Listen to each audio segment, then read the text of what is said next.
Thank you very much for still staying with us. It is exactly 9 a.m. in the morning, the 5th of April 2023.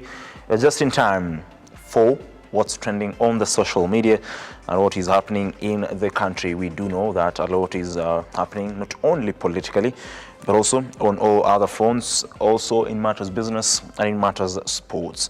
But most importantly, we know that politics will always take center stage of anything that is happening in the country, regardless of whatever is trending. Politics will always carry the day in the country. And we do know that there are talks between the Azimio One Kenya team and the Kenya Kwanza government, though there have been jitters in the last few hours concerning a lot of issues in terms of the engagements, the form of the engagements, the content in regards to what they will be addressing in that particular bipartisan, what they term as bipartisan engagement, because President Dr. William Ruto wants all this to be done in, or rather through Parliament, in what he says within the confines of the law. But Azimio One Kenya team, leadership led by Raila Odinga, do believe that there could be another way out, and that Parliament, this is something that his allies have been vocal about, the Parliament is compromised, and that anything that will be taken there will always go the way of what the government of the day wants. So it is a simmering debate that continues to elicit mixed reactions in the country. And yeah, talking about this, the declarations by both Raila Odinga and the president that was through press conferences, so address to the nation, or their addresses to the nation, respective addresses to the nation on Sunday last week. Yesterday again, Azimio One Kenya team sat down, they were in a meeting, and they addressed the country. And they have their own key concerns. And right now, I just want us to go through their statement and their key concerns ahead of these talks and how they want it to be done. And I believe we'll be having it on your screen in just a matter of a few seconds. And there we go. That is the deliberations of the Azimio leadership since last Sunday. That is when they both issued statements. And it says, the meeting reiterated our commitment to the envisaged dialogue between the parties. It further reiterated our determination to see all our core issues on the table as follows. One is addressing the cost of living. Of course, the meeting agreed on the high cost of living is urgent and can't wait. Two is the auditing of the IEBC servers. That is in regards to the elections that happened last year in August 2022. Number three is reform and reconstitution of the IEBC. This meeting agreed that electoral reforms are urgent and necessary for future elections. Four, fidelity to the letter and spirit of multi-party democracy in Parliament. I talked about this and I said, Raila Odinga said, the Raila Odinga-led outfit said, they told the president, they said the government should stop buying off MPs from the opposition, and they want all those MPs who had crossed over to the Kenya Kwanza government to go back to their respective parties. They're saying they also touched on areas of composition of the bipartisan committee, and of course the implementation of the recommendations and involvement of leaders outside Parliament, because Raila Odinga and his team, they want the bipartisan committee to include not only members of Parliament but also other professionals, people who are not legislators in the August House. They also said that a purely parliamentary process may not serve the intended ends. Our suggestion is, therefore, to have a conversation at the national level through a process akin the 2008 National Accord. And of course, to this end, the coalition proposes a team drawn from its ranks, both in Parliament and outside Bunge. That is what they say. They also said they emphasize that all issues that have laid out in public carry equal weight to us, although the high cost of living must be addressed urgently. It is in this regard we resolve that the regime must take the immediate step or immediate steps to bring back the cost of unga to 100 shillings at the time of the elections. We further resolve that Kenya Kwanza must take immediate steps to lower the cost of fuel and put a freeze on the recent increase in the cost of electricity. These are not matters for a committee. Finally, we share Kenyans and at large there are eyes, a family on the ball, and all that. Now, that is the statement from the ODM party. And you can see there are a host of key issues here. And Raila Odinga specifically talked about on Sunday the bipartisan committee. But there are other key concerns. And by the way, including Raila Odinga and his team now want the government to waiver all the the bills of those people who were injured during the demonstrations in various hospitals. Raila Odinga yesterday visited some of them. He wants the government to pay the bills of those who were injured in the protest at their respective hospitals. So there we go, and that is the final bit of that particular statement, insisting that further we resolve the state must immediately take up the cost, waive all medical bills of the victims of police brutality, including journalists, and the last expense costs of those who lost their lives. There you go. Those who lost their lives. We do know that a few members of the Fourth Estate were injured in those particular protests. The last one that happened last week on Thursday, where NTV's camera person Eric Sinta was badly injured. He was hit by 2 tear gas canisters, especially on the face, but he's recuperating well. Now, those are just some of the people who the Azimio-led outfit or the Azimio One Kenya team want the government to pay their medical bills to ensure that everything is set before they head in for the talks. And talking about the talks, I want us to sample some of the tweets, and I don't know if we have a tweet by one Ledamo Lekina ready for us, because it revolves around the dialogue and the bipartisan committee. And there we go. Senator Ledamo Lekina says, "Don't touch Parliament with a 10-foot pole. The dispute originates outside Parliament. It's about Kenya Kwanza and Azimio. So if there is honesty among the parties, let's be flexible on the talks outside Parliament. But first, reduce the cost of unga to 100 bob." Good morning. That is Narok Senator Ledamo Lekina. You can already tell that there are so many other things that both sides of the political divide, more so the Azimio side, there are issues that they want to be addressed, and the issues that they're saying, like we read in that particular statement, that are issues that do not need a committee to be addressed. And they started the issue of the cost of unga and the cost of fuel in the country.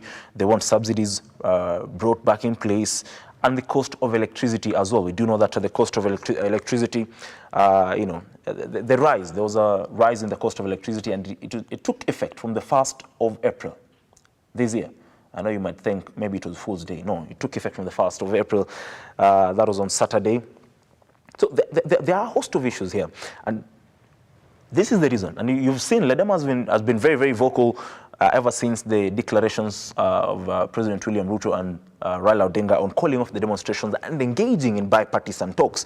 And you don't want to presume that Ledamo would be one of the guys sitting in that particular committee, because we do know how vocal he's been recently before,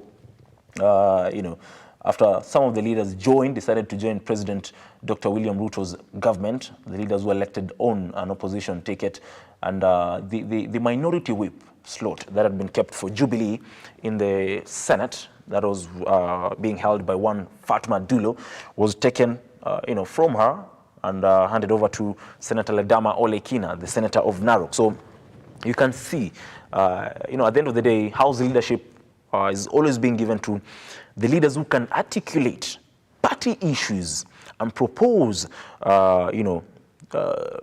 frameworks, be it legal frameworks or frameworks in regards to whatever front on behalf of the party in those institutions, and especially in Parliament and, of course, the Senate now that we're talking about Senator Ledamo Lekina. So you don't believe that, and we've read from the statement, Olekina is just trying to emphasize. Now, the biggest concern is, will the Kenya Kwanza government and President, of course, Dr. William Ruto, give in to these demands? Because it's now sort of, they're saying we cannot go into talks if at all these issues are not addressed, because they do not to be addressed, they do not need to be addressed via a committee.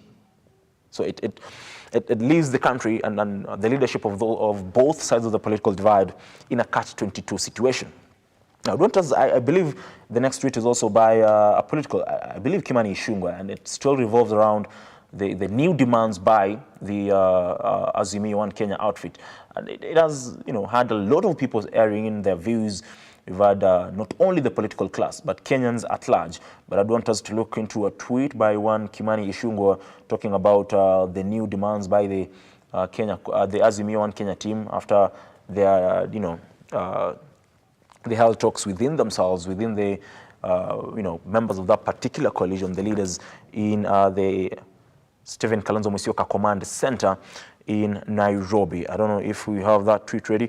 In case we don't have it ready, Kimani Ichung'wah is, trying to emphasize, and he says, and we've seen, and it looks like, by Kimani Ichung'wah, it was a response by Kimani Ichung'wah responding to the new demands by the Kenya Kwanza, the Azimio-led outfit. And there we go. Kimani Ichung'wah says the Kofi Annan mediated national accord, led to the Newsroom government. This was preceded by massive bloodshed.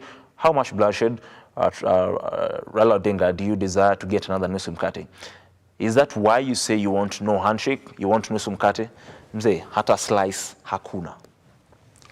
You can see from the reactions by the Kenya Kwanza leaders, you can already tell that this is going to be a very interesting debate.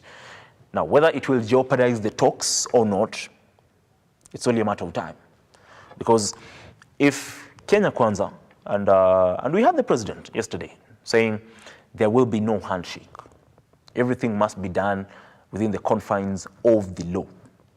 So if there will be no handshake, as President William Ruto says, then the sentiments by both sides, leave a lot to be desired. Leaves a lot to be desired, because if the Azimio One Kenya side do believe that if these issues are not addressed, they have to go back to Mwananchi, and that is what Raila Odinga said.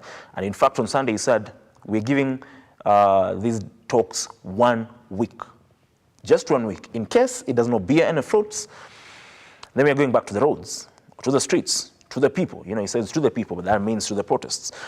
And again, that was on Sunday, before the fresh demands. And you can already see the fresh demands have been met with rebellion and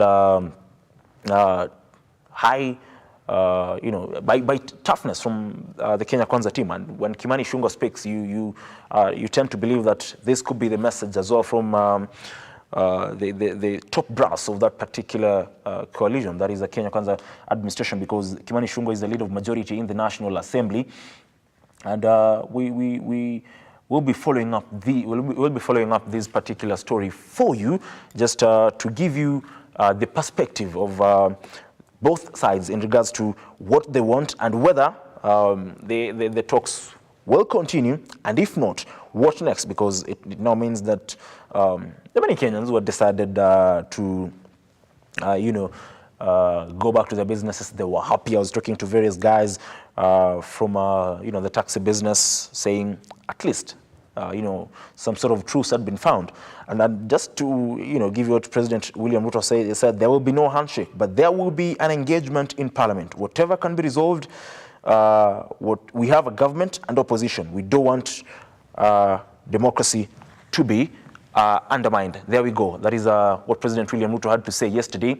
And I repeat, there will be no handshake, but there will be an engagement in Parliament. Whatever can be resolved, we have a government and opposition. We don't want democracy to be undermined. That is President William Ruto. Just a couple of days after, addressing the nation, talking to, of course, Azimio leader Raila Odinga in regards to calling off the demonstrations, and now is saying there will be no handshake. He wants everything done through Parliament, something that the Azimio outfit are disagreeing with. But of course, this will be something that will be looked into deeply. We'll be talking to various people, get the view of the Mwananchi as well, to understand what do they want. And, as the Kenya Kwanza government and the Azimio One Kenya team headed on a collision path, because All these sentiments, it will now brew controversies. And we do expect that maybe after Raila Odinga's address to the media yesterday and the nation at large, maybe the one Kenya Kwanza government, or leaders allied to the Kenya Kwanza government might have something to say today. So we're expecting to see if they will indeed address the country in regards to, of course, responding to the new demands by the Azimio One Kenya team, and whether they are ready to engage in what the Azimio team now want or not. But we'll leave that to the political class. Our job is to give you the details as they trickle in and objectively. So be sure to stay with us on our updates at 1 p.m. and of course at 4 p.m. to get all these stories in regards to the Raila and President Ruto truce, and as well other stories and subsequent bulletins at 7 and 9 p.m. Now, away from politics and all that is happening in the country, on to one other thing that is trending on social media in matters football, and it is in regards to Lionel Messi moving away from the French capital, that is Paris, from Paris Saint-Germain. I don't know if we have that tweet. There we go. That is Fabrizio Romano, and he says he understands that Al Hilal has sent an official bid to Leo Messi, salary worth more than 400 million euros a year. Messi's absolute priority is to continue playing in Europe. Barcelona are waiting on the financial fair play to send a bid and open talks. PSG bid was not accepted and is not accepted at this stage, as Messi wanted sporting guarantees. Now, just to paint to you a clear picture of what the situation is, Lionel Messi moved to Paris Saint-Germain, and then Saint-Germain's biggest ambition is to win the Champions League, but still they were bundled out of the quarterfinals by German outfit Bayern Munich. Now they've been jitters because they lost over the weekend to Lyon, and surprisingly, and the PSG fans, unblinking, whistled Lionel Messi. They were whistling at Lionel Messi. And now the reports that Lionel Messi could be on his way out of PSG. And Al Hilal, we do know that is one Arabian team who were bidding for Lionel Messi, rivals to Al Nassr of Saudi Arabia, the team that Cristiano Ronaldo plays for. They have sent in a bid. Ladies and gentlemen, 400 million euros a year. Huge amount of money. But the question is, will Lionel Messi decide to quit playing in Europe and go play in Asia or in the United States? That is a question that will be answered, in the course of the time. But again, Barcelona are in contention to bring back their wonder kid. We do know that Messi started his career at Barcelona. He's a Catalonian. Messi is in a class of his own. We can say that Cristiano Ronaldo is the best player in the world, but we always say Lionel Messi is on top of that world. Will he go back to Barcelona? Barcelona can get him back, but due to the financial fair play constraints in place, it will be a bit difficult.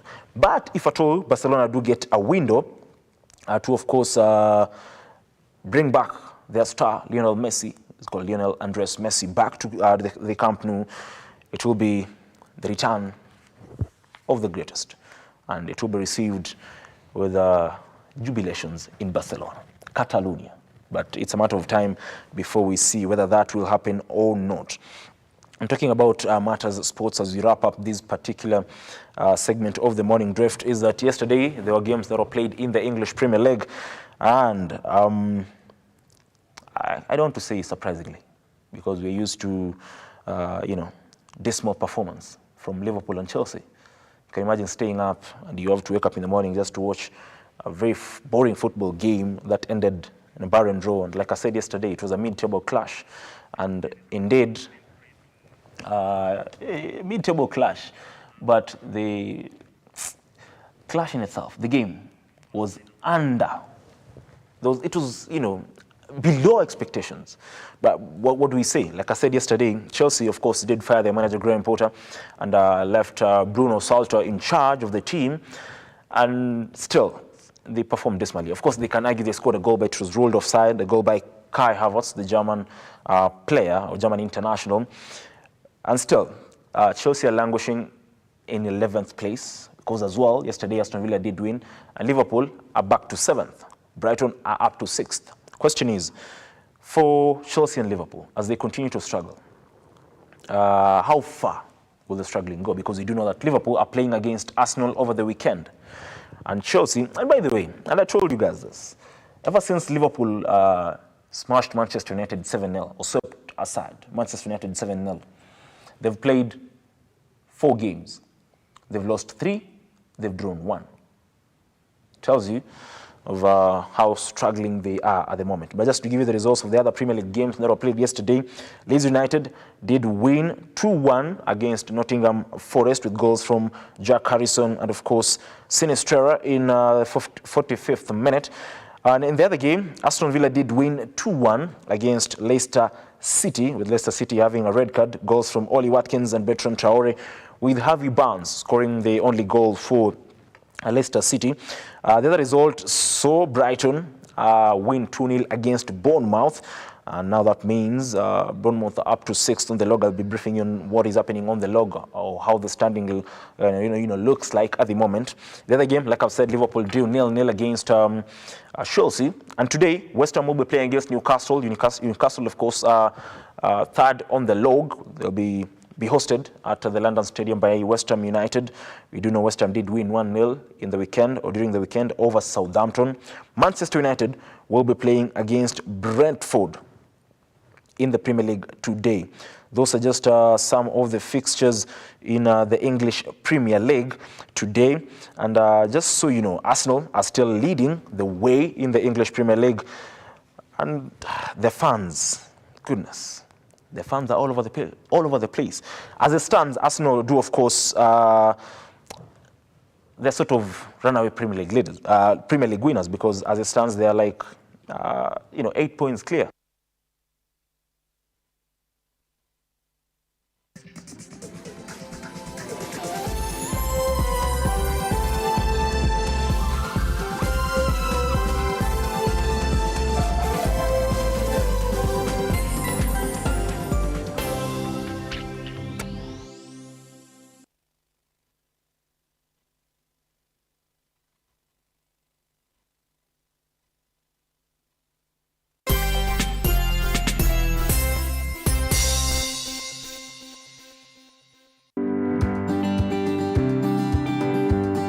Sasa naomba nifungulie mlango.